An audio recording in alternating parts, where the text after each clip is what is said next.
essa dualidade que eu vivenciava no meu dia a dia, ela foi fundamental no meu processo de formação, a respeitar as diferenças, a diversidade, né, a valorizar as minhas raízes, enfrentar as dificuldades do dia a dia, lutar pelos seus sonhos, lutar contra a injustiça. Vão ter dezenas de pessoas falando, exista, não é para você, não é para mulher. E é para mulher sim. O lugar de mulher é onde ela quiser, então não desistam. Olá, meu nome é Renata e eu também sou uma guerreira.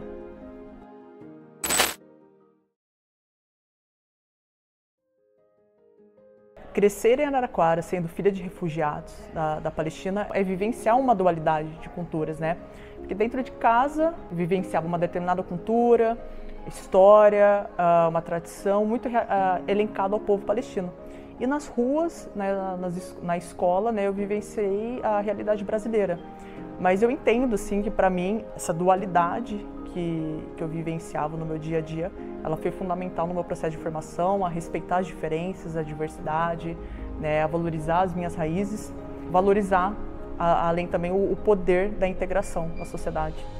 Olha, são diversos valores, né, que os meus pais me passaram, mas acho que o principal é a resiliência, né, diante das dificuldades que eles enfrentaram, de entender que na vida sempre pode recomeçar. Eu acho que a vida é uma somatória de recomeços, né? E é isso, é resiliência. Eu acho que foi o maior valor que os meus pais puderam passar para mim. O que me motivou a cursar o direito e especificamente com uma atenção, com um olhar maior para os direitos humanos, tem muito a ver com a história da minha família, né? É uma história que é baseada em recomeço, em deslocamento, em perda, né? E buscar a efetivação desses direitos que é previsto na Constituição, mas muitas vezes não é efetivado para as minorias, né? Então a busca pela garantia mesmo desses direitos. Olha, assumir a presidência da Comissão de Imigrantes e Refugiados da OAB é uma enorme satisfação, mas é uma grande responsabilidade. O que eu percebo sobre os desafios da migração aqui em Araraquara, ela não mudou nada quando meus pais me relatavam as dificuldades que eles enfrentavam há 30 anos atrás, há 40 anos atrás. Né, o que a gente percebe assim, que os obstáculos que os imigrantes enfrentam, que é a barreira linguística, que a regularização de documentos, ainda permanece ainda, né? Então, nada mudou. Então, esse aprendizado que eu tenho com os meus pais, essa vivência que eu tenho, para mim tem sido fundamental, que eu consigo ter um pouco de traquejo, né, um pouco e consigo tocar. Então, frente à comissão tem sido um desafio grande. A gente tem orientado os imigrantes, regularizando documentos deles, né, principalmente os primordiais, que é o RNM, que é o Registro Nacional Migratório, parceria com a PLAC da Unesp, que é o português como língua de acolhimento, ofertar o curso de português, que inclusive começa no segundo semestre neste sábado. Então, eu acho que os desafios permanecem. Quando eu estive frente à Coordenadoria de Direitos Humanos, que foi um dos maiores desafios da minha vida, né? E promover política, ações efetivas para a população imigrante, foi uma satisfação imensa. A conquista que eu mais me orgulho foi a sanção da lei que nós promovemos em dezembro de 2023, que institui a política municipal para imigrante e refugiado em Araraquara, né? Foi durante a gestão da Edinho Silva, na qual eu tenho uma gratidão enorme pelo Edinho, enorme. Eu falo que não basta a gente ter vontade, né? O gestor tem que ter esse olhar mais humano, mais acolhedor, e o Edinho tem isso de sobra. Então eu tenho uma enorme gratidão por ele. E por que essa conquista foi a maior? Assim, primeiro que é uma lei que é um marco histórico, na qual a gente insere os imigrantes e refugiados em políticas sociais no município, né? Então, uma dessas políticas na qual é singela, mas que acolhe, que insere o imigrante de fato na sociedade, é a locação social. Né? Então, nós tivemos aí a promoção a regularização de documentos, promover cursos de português, entre outros fatos, mas assim, inserir os imigrantes no PIS, que é a transferência de renda, o Bolsa Cidadania. Nós temos o programa Filhos do Sol, pelo menos assim, falando da antiga gestão, e a alocação social, né? Ah, mas é qualquer imigrante que chega no município e acessava esses programas? Não, são os imigrantes que estão em vulnerabilidade social.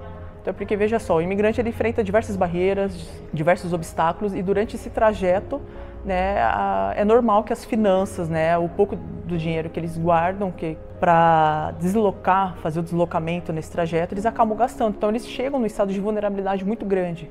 Né? Então, inserir eles nessas políticas sociais, em especial o aluguel social, né? Lembrando que é por um período, é extremamente gratificante e acolhedor. É você inserir de fato o imigrante com mais qualidade na sociedade. Quando a gente fala do futebol, o futebol é algo cultural do brasileiro, né? Então não tinha muito isso dentro de casa. Quando eu menciono que eu vivenciava em dois mundos, porque de fato era. Né? Se dentro de casa eu consumia quibe, coalhada, comida árabe, lá fora era diferente. O futebol no nosso mundo ali era diferente. Então assim, os meus pais não vieram daqui, então eles não tinham nenhum time para quem eles torciam, né? Eles tinham times que eles não torciam, né? Aí a gente não vai mencionar aqui. Mas, então, quando a gente, da porta para fora, as pessoas naturalmente questionavam, que time que você torce? Que time que você torce? Né? Era algo muito natural, é natural do brasileiro, né?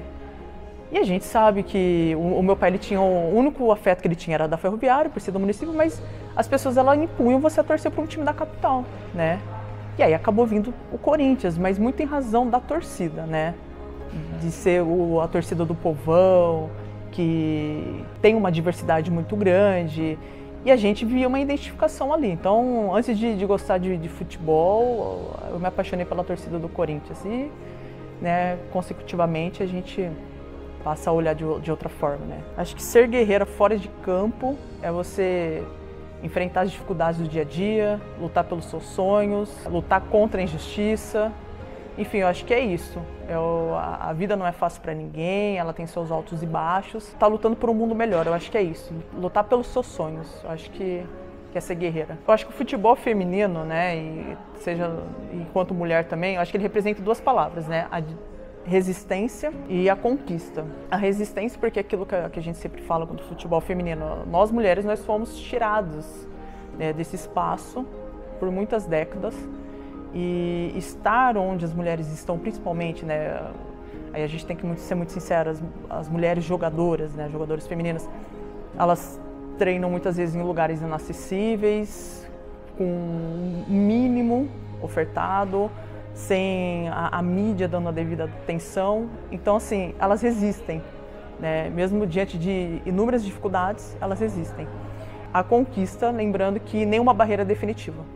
A gente tem que sempre estar na luta por igualdade, seja qualquer aspecto da vida, seja qualquer área. Eu acho que é isso, eu acho que é resistência e conquista. Eu acho que não desistir, né? Eu acho que as mulheres, elas sempre são colocadas, muitas vezes, né, para baixo, escanteadas. Acho que não desistir. O não a gente sempre vai levar, mas é sempre lutar pelo seu sonho, busque se preparar, estudar, né? Os desafios, eles aparecem. E que tudo vai dar certo, mas eu acho que é isso, é não desistir. Vão ter dezenas de pessoas falando, desista, não é pra você, não é pra mulher. E é pra mulher sim, o lugar de mulher é onde ela quiser, então não desistam.